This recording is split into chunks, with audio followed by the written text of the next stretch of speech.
Welcome back to State of the FBS, and today I'm going to be getting you guys ready for week one of the college football season. We are finally here. Had week zero last week, Farmageddon out in Ireland. Very messy first half, very entertaining second half. Thankfully, got the pick right on that one with Iowa State, so hoping to keep it rolling this week. For week one, I'm going to be breaking down the 9 biggest games of the week that I think can have an impact on this year's college football season. If you want to hear my award, player predictions, my conference championship predictions, college football playoff predictions, that all came out in a video last week, so feel free to go check that out. But it's all about week one today. Going to get you ready for Boise State USF on Thursday, as well as Cincinnati, Nebraska.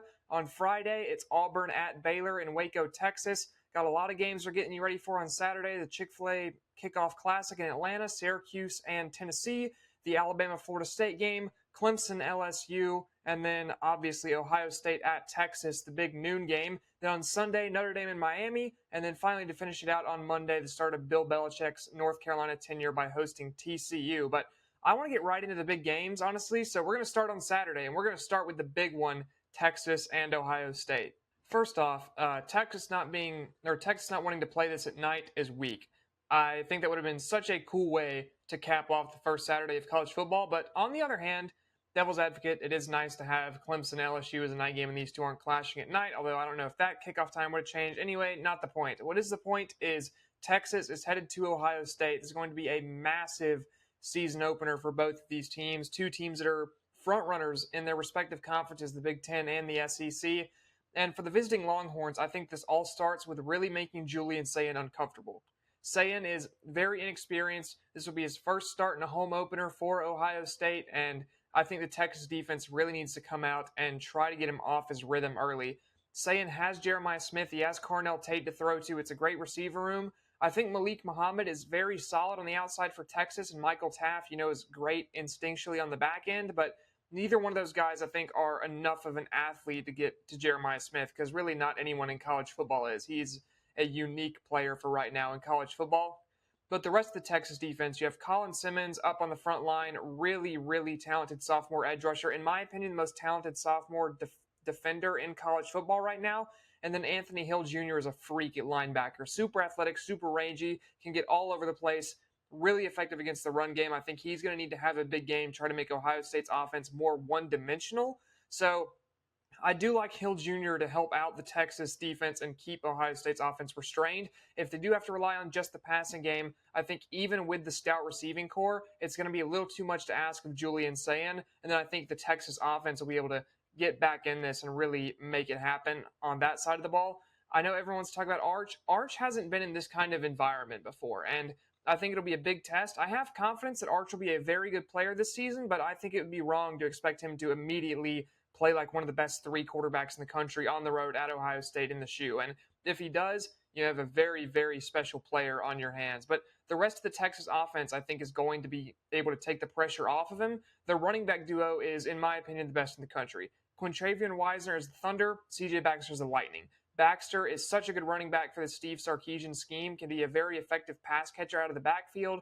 Missed all of last season because of a torn ACL. You hate to see that. Texas running backs recently, I feel like every other one has this issue.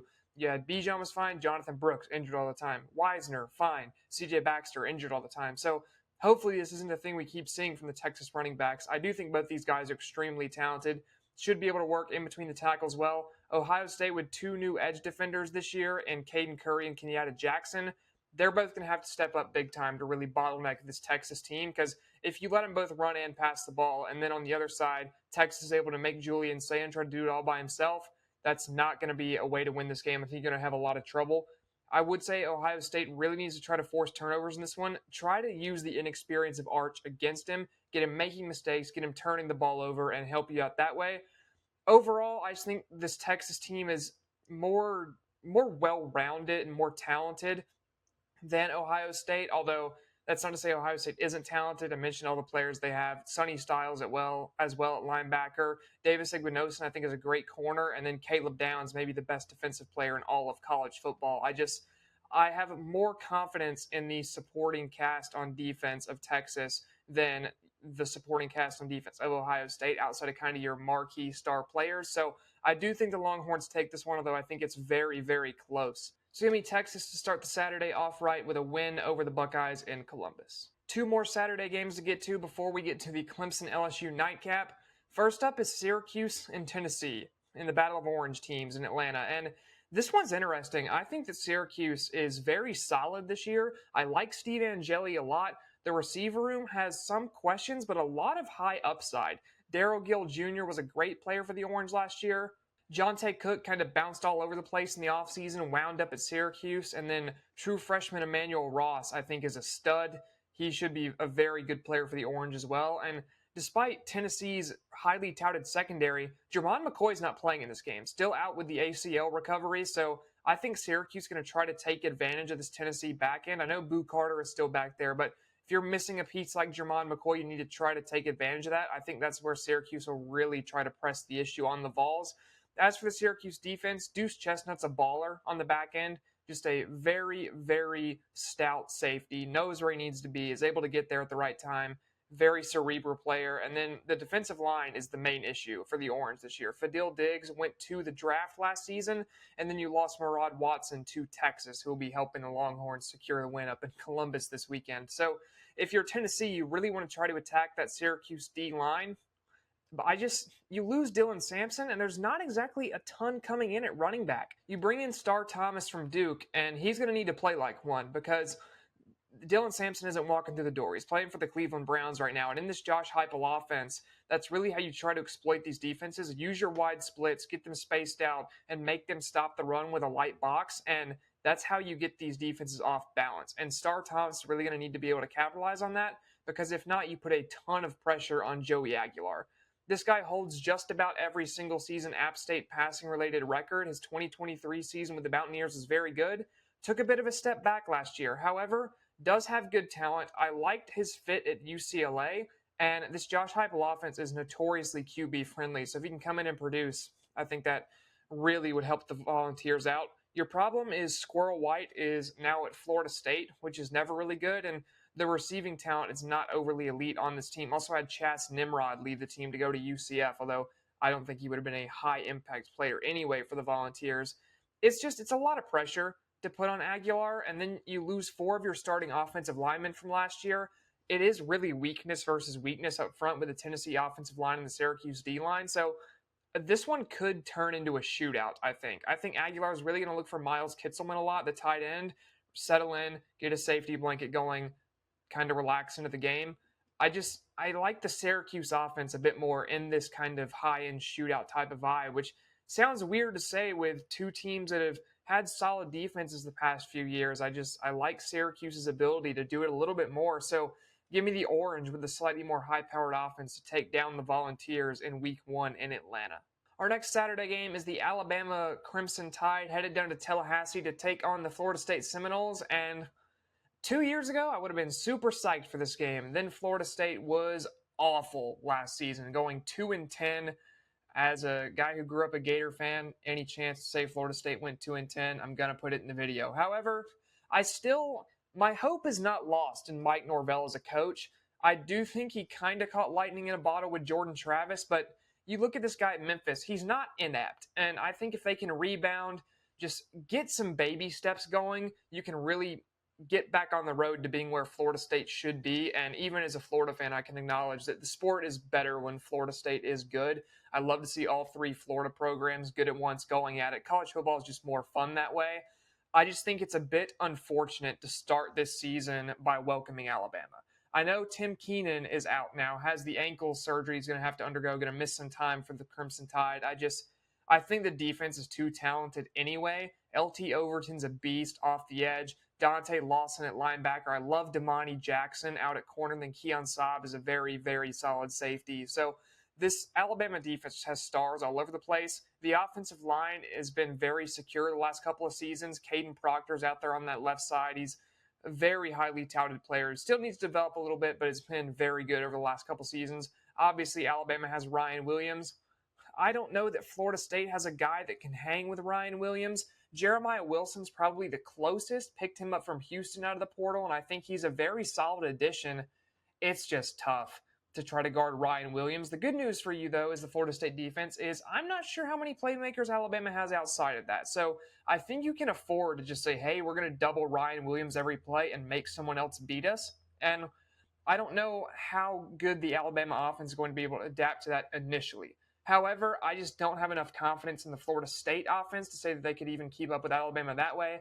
Tommy Castellanos was a roller coaster last year at Boston College. Started off great, ended up getting hurt, and then benched, and just some weird things going on. Then came to Florida State. I'll say he has confidence, said that Nick Saban's not coming and they can't stop him. So we'll see if that's the case. You did bring in Deuce Robinson from Southern Cal to help the receiving corps, as well as Squirrel White from Tennessee, as I just mentioned, and I think that's solid. I do really like the Florida State freshman running back, Usman Kroma. I think he's going to be an injection of talent into this backfield that they really need. They haven't had that kind of electric running back that you got used to seeing out of Florida State the last few seasons, and I really think Kroma could be that guy. But again, with how talented this Alabama defensive line is, even without Tim Keenan, they have some studs. I think this game could end up being low scoring if the Florida State defense can show up, but I really look forward to seeing what we get from Ty Simpson in this game. I will be the first to admit that I'm not sold on Ty Simpson. I just haven't seen enough of him to this point, and I respect waiting your turn this long, but also if the little bit we have seen of him, the USF game, I just cannot get out of my head. And I know it's one performance. You don't want to judge a guy that harshly based on one performance. Just it's a USF. So I would love to see better than that in that game. I do think he can still be a good quarterback. Anytime you have a receiver like Ryan Williams, it definitely helps you out. But regardless, these are two teams that I have some questions for. Obviously, way more for Florida State after the abysmal season last year. And I do think Alabama still gets this done fairly easily. I would say 15-ish, 15-17 for Alabama I would give them in this game because Florida State, even at home, we've seen the last couple seasons the last season, excuse me, they had the great one a couple years ago. When this team really starts struggling, sometimes you see the fans kind of give up and they don't leave the stadium. It's not a Miami situation, but they can kind of get listless sometimes. So I think if Alabama comes in, puts the hammer down early, they'll really be set and good to go. So give me the Crimson Tide in this one. And finally, our Saturday nightcap in the battle of Tiger teams that play in Death Valley. It's LSU traveling to Memorial Stadium in Clemson, South Carolina to take on the Clemson Tigers. And if you saw my video last week, you know I think that Clemson's the best team in the country. So Clemson for this one for me is going to be the pick. The Tigers are just, well, I say that they're playing also the Tigers, but the Clemson Tigers are extremely talented on both sides of the ball. Cade Klubnik, I think, is the best quarterback in the country heading into this season. Just does everything well, is accurate, is on time, can run the ball effectively, doesn't get freaked out by pressure. This receiving trio is just deadly. Antonio Williams, Bryant Wesco Jr., TJ Moore, all great players. You move Adam Randall to the backfield to join the freshman Gideon Davidson. It's an experienced offensive line. The defensive line has two potential top 10 picks in Peter Woods and TJ Parker. Sammy Brown and Wade Woodaz are both incredibly good linebackers, and Brown is a freak athlete too. And then you had Avion Terrell, AJ's younger brother, on the back end, and that's just too much talent, I think, for a lot of these teams to hang with. I do love LSU's offense. Two big things for LSU that hurt them. The lack of a true supporting cast on defense around Whit Weeks and whatever they tried to do with Harold Perkins this year. And then the handicap that is Brian Kelly. I have no faith in Brian Kelly. He is just, he's a good college football coach, but I don't think he's ever really going to elevate a program to the next level. And at LSU, you really need a guy that's going to come in and do that. I'm not saying Ed Orgeron did that by any means. He caught lightning in a bottle with that kind of freak team he had that year. But you want a guy that's going to come in and really take your program to the top, like a Kirby Smart did at Georgia. It's obviously you can't ask for a Nick Saban at Alabama, but look at what Dan Lanning has done with Oregon. He's been very successful there in his first couple of years, not just revitalizing the program, getting them back in the playoff hunt really every year, but Oregon has kind of that swagger about them now that I like, and I just don't think a program with Brian Kelly is ever going to have that. As for the offense, Garrett Nussmeier is very talented. He's surrounded by a very good receiving core, too, and Nick Anderson from Oklahoma, Berrien Brown from Kentucky, and then Chris Hilton Jr. and Xavier Thomas. Love that group. I think it's a very solid supporting cast. And then my favorite player on this team is Caden Durham. Caden Durham is the Energizer Bunny and lightning in a bottle and a rocket ship all rolled into one in the backfield. This dude's a home run threat from anywhere on the football field. I think he's really going to open some eyes this year and really going to help LSU not be a one-dimensional offense. The problem for LSU is you look at the Clemson defense and all the stars they have. LSU does not have that same ability on defense. And you add into that this Clemson crowd, which is going to be going crazy. This is a program that loves a big time home game. Look at the Deshaun Watson versus Lamar Jackson game, the Hurricane game versus Notre Dame. Anytime you get these big home games for Clemson, they show out. So I would expect Clemson to take care of business and beat LSU in this one in your Saturday nightcap. Jumping back to Friday now, it's Auburn heading to Waco, Texas to take on the Baylor Bears. And I am an Auburn student, so I can already see the biased comments on this one. But I promise you, if you know me, I am probably one of the least biased people when it comes to this. I'm usually fairly low on my own teams and don't like to overrate them. And I feel like the more I know about a team, the more I get discouraged because the more holes I pick at and find. But with that said, I do think Auburn has enough to get it done in this game. And what it comes down to is I look at the strengths of both teams here. And for Auburn, it's the receiving core. And for Baylor, it's the backfield. The Baylor backfield of Sawyer Robertson and Bryson Washington is just incredibly talented. Missing Dawson Pendergrass with the injury, I think, really hurts. You're going to have to ask Washington to do more than he already did. And he was already a beast back there. So I look at these two teams and say, okay, which team is best equipped to attack this other team's main strength? And for Baylor, you have that talented backfield. Well, the Auburn defensive line is led by one of the best defenders in the country in Keldrick Falk, and he can really set the edge well against the run, can work with power off the outside, off the edge, rushing the passer. I think you can get to Sawyer Robertson. There's a ton of talent around him too on this Auburn defensive line. Now, whether that talent has developed into being adequate football players, not totally sure yet. It's a lot of these young guys with very high ceilings that are still working, and they've looked good in fall camp. I just don't know that I'm supremely confident in the fact that they've completed that development arc yet. So I think there is some good raw talent around Falk on the defensive line. I just really hope that they can capitalize. Although Keiron Crawford, I do think, is set and ready to go on the other side. He'll be a very good player. At linebacker for Auburn, DeMarcus Riddick really leads this group, and then there's a lot of talent around him. But again, it's a lot of undeveloped talent at this point. Elijah Melendez and Bryce Diaz have both come in or Bryce Dees, have really come in and both had a lot of praise from this coaching staff. And then you look at Caleb Wheatland, the Maryland transfer, who isn't so much that elite athlete at linebacker, but can diagnose well. So I think that front seven is built fairly well to try to shut down Bryson Washington, especially with no backup behind him. But where this Auburn defense really shines is the secondary. There is so much talent back there.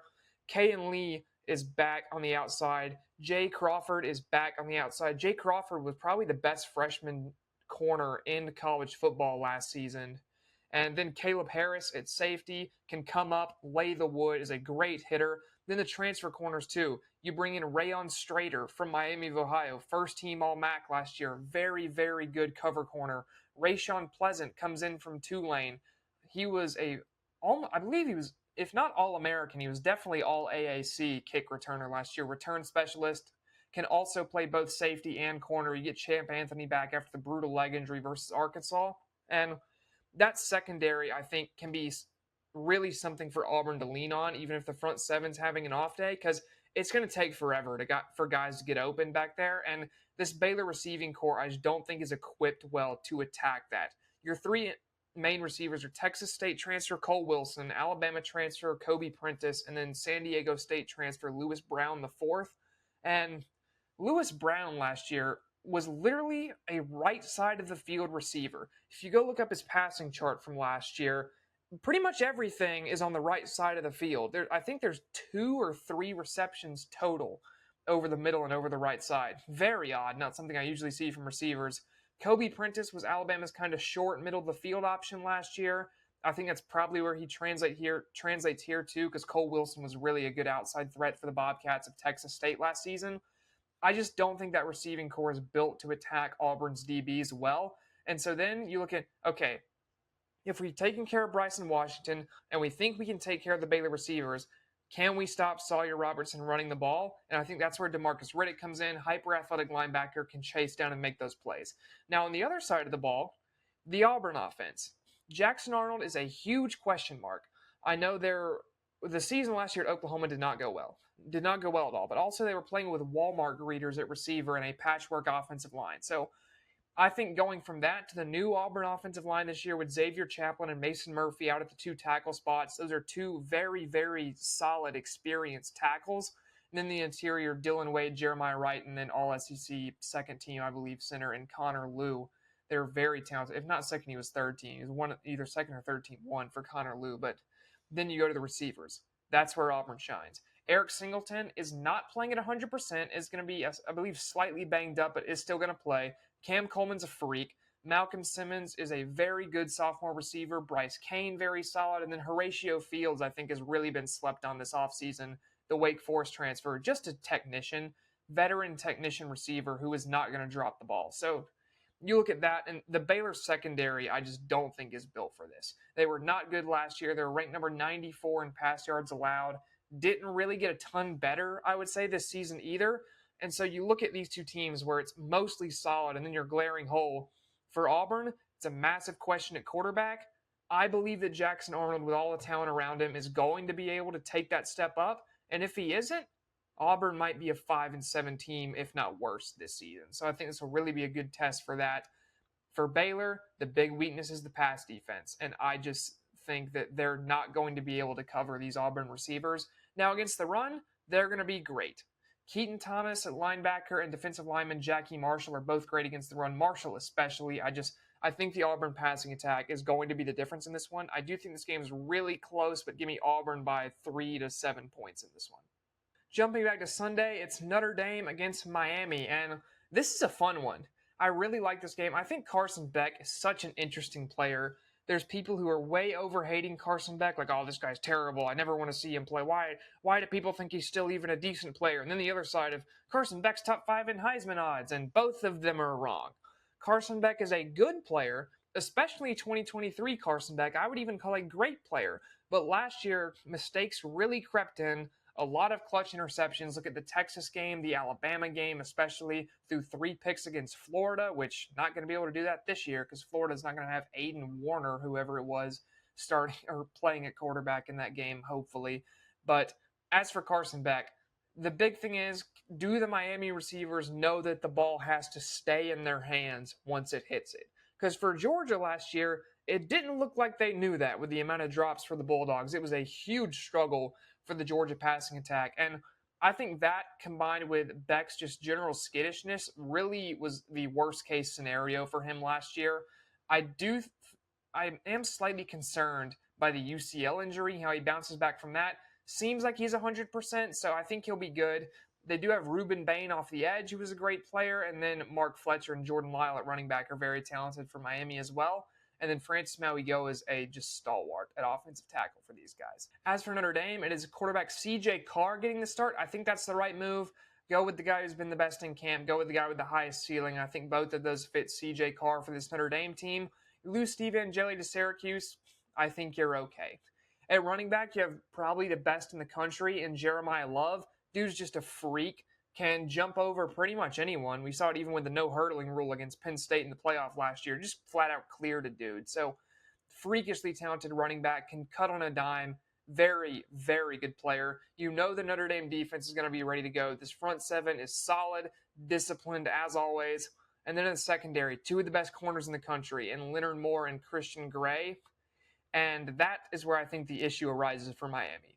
You have a quarterback who has recently struggled with interceptions in big games, playing in a huge Week 1 opener against 2 of the best corners in the country. I think that's an issue. And so give me Notre Dame in this one. I think the Fighting Irish get it done. I also think Marcus Freeman is light years ahead of Mario Cristobal as a coach. So I think the Irish are going to be better prepped, ready to go. Give me Notre Dame to get the Week 1 win on Sunday. Moving on to Monday, it's the start of the Bill Belichick era at North Carolina, and they're taking on the Horned Frogs of TCU. And as for North Carolina, Gio Lopez coming in. I almost said Gio Urshela. That is not a quarterback. That is a MLB player. But Gio Lopez coming in from South Alabama. Lefty, going to be an adjustment, going to be a big adjustment to a pro-style offense like what Belichick's going to run. And I think he's going to be okay in it. I think he's very solid. I think he'll really be able to shine in this scheme. I like the upside of Gio Lopez. My question is the supporting cast. You're mostly promoting from within at receiver with Jordan Shipp and Kobe Paysor. You did bring in Isaiah Johnson from Michigan State, but he wasn't exactly a world beater there. So I'm concerned about the supporting cast. The running back room is not what it once was here. It's not what you're used to seeing with Javonte Williams, Michael Carter, to Amarian Hampton. None of those type of guys in the running back room for North Carolina this season. You do have a good center on the offensive line in Austin Blasky. I think he'll really be able to help out the rest of the guys around him, help this offensive line develop quickly and progress throughout the season. But in week one, how much of that will you have time to do already?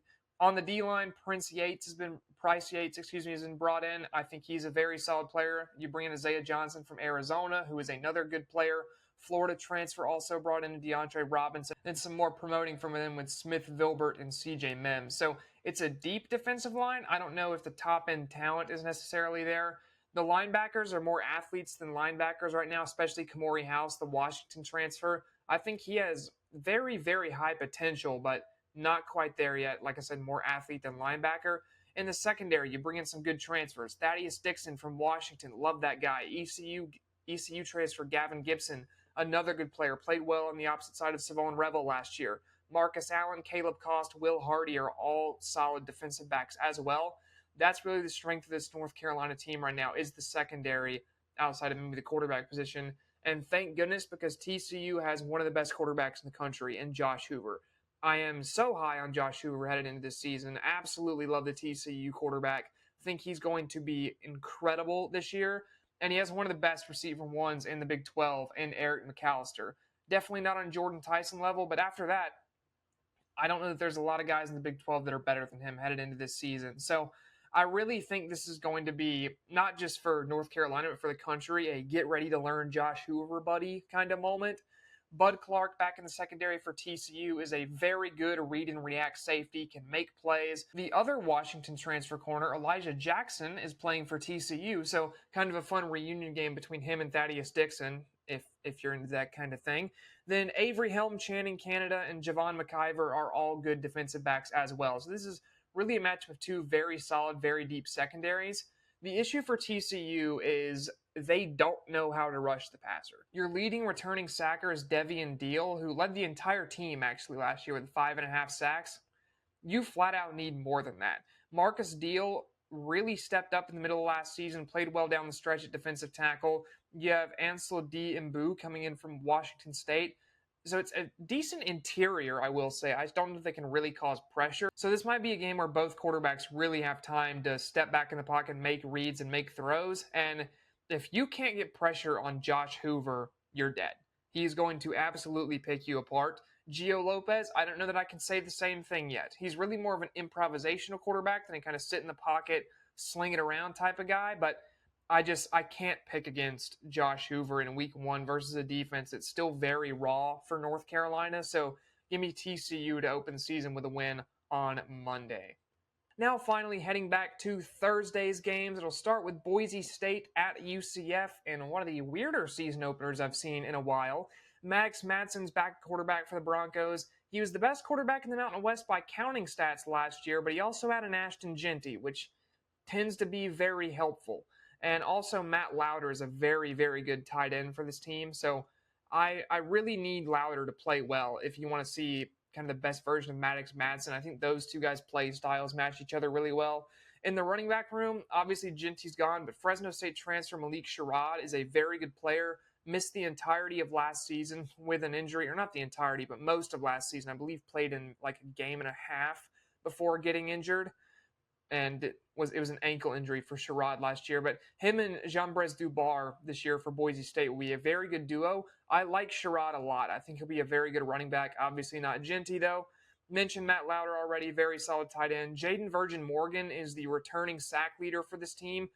Had 10 sacks last season, led the team, but Ahmed Hassanine was second on the team, and he's gone now. So it's just Virgin Morgan, off the edge, and I really think he's still good enough to get it done, especially against an offensive line like USF, where there aren't exactly any world beaters. Don't get me wrong, it's a solid offensive line, it's an experienced offensive line.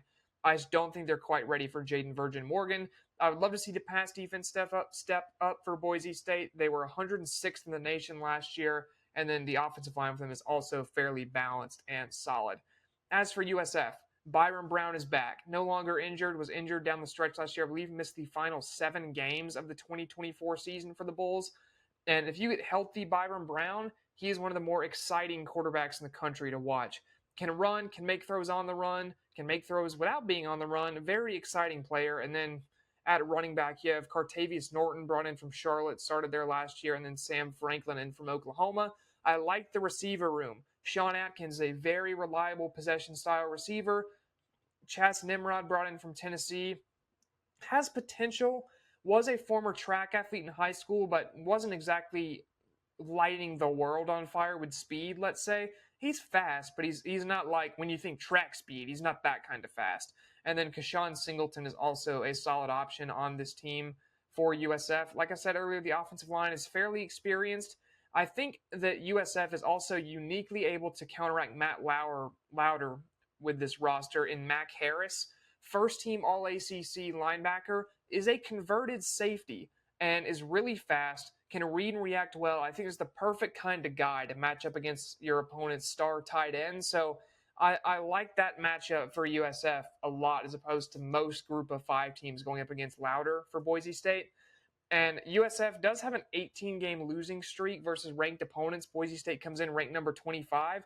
It would be the first time that USF would beat a ranked opponent since Navy, I think, in 2016, number 22 Navy. So, been a minute for the USF Bulls. I do think that they're going to at least be in this game.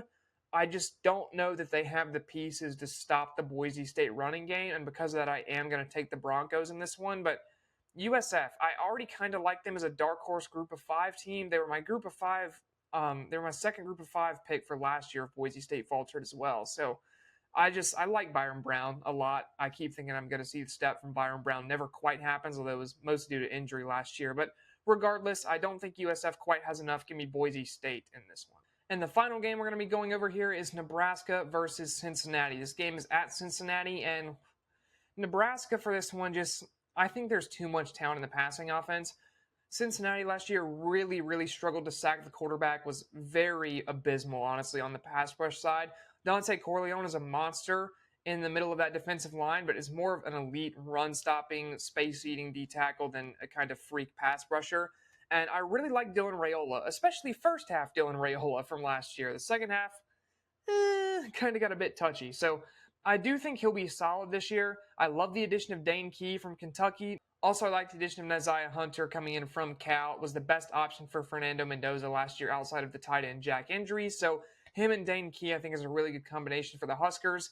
And then Emmett Johnson is going to be stepping into the RB1 role. You lose Dante Dowdle to Kentucky, but, I mean, him for Dane Key, you win that trade. Not that there's trades, but I just thought it was funny. So Nebraska offense, I do think will be very solid. The defense, you lost your main linebacker in Mekhi Bayer, who is out to North Carolina. I think will be solid for the Tar Heels this year. But I think you upgraded, bringing in Georgia Southern's Marcus Watson Trent, who's a very athletic run-stopping linebacker. I like him a lot.